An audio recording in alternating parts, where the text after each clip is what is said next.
Hello, I'm Gilbert Cruz, and I'm the editor of the New York Times Book Review. Me and the other editors here at the Book Review read so many books over the course of a year. And since we're just about halfway through 2024, we thought it was a good time to tell you what some of the best books of this year are so far.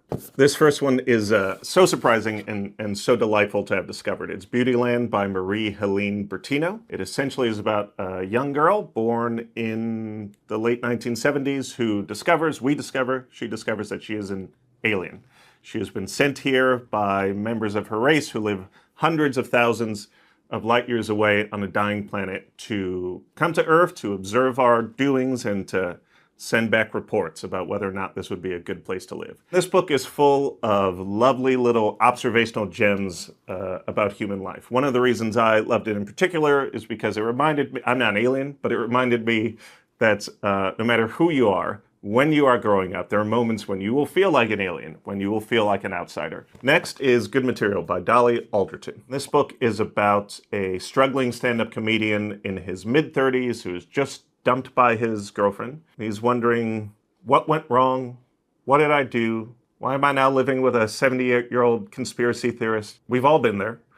The wonderful thing about this book is that it's witty, it's funny, and those are not necessarily the same thing. But sort of like Beautyland, it also, I think, for a certain type of person, will have a resonance in that we've all flailed at some point as we try to discover who we are. And this gets at that in a very funny and entertaining way. And finally, a book that's a bit more serious than those first two. This is James by Percival Everett. I've done a couple of these recommendation videos on one where I talked about Oscar books. I talked about Percival Everett's Erasure, which is the book that American Fiction was based on.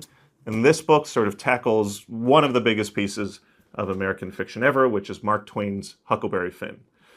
You don't have to reread Huckleberry Finn. I'll just remind you of a few things. There's a kid. His name is Huckleberry Finn. He ends up on a raft going down the Mississippi River with an enslaved man named Jim, and a lot of things happen to them. In this book, it's written from the perspective of Jim, the enslaved person, James, as he refers to himself at one point. And through Everett's eyes, it reveals that character, who is very well known, to be someone who's infinitely more complex than I think Mark Twain ever could have imagined. This is a book that's darkly funny, as many of Everett's books are, and I just know I'm going to be talking about it the rest of the year. To read about more of the best books of 2024 so far, and to get other book recommendations, you should visit us over at the New York Times Book Review.